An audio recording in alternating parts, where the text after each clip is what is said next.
Ledakan demi ledakan terus terjadi di posisi Angkatan Bersenjata Ukraina. Bagaimana tidak, pasukan terjun payung dari Resimen Riasan ke-137, dari Pengawal ke-106 Tul Divisi Lintas Udara, secara brutal menghancurkan posisi dan depot amunisi Angkatan Bersenjata Ukraina. Rekamannya ramai beredar di media sosial Telegram pada Jumat 14 Juni 2024.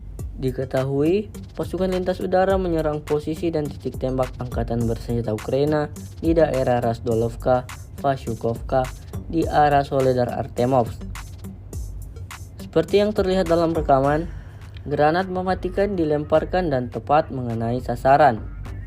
Ledakan dahsyat seketika terjadi di posisi Angkatan Bersenjata Ukraina. Militer Rusia meyakini semua yang ada di sana tewas mengenaskan. Hingga video ini beredar, beragam komentar dituliskan warganet.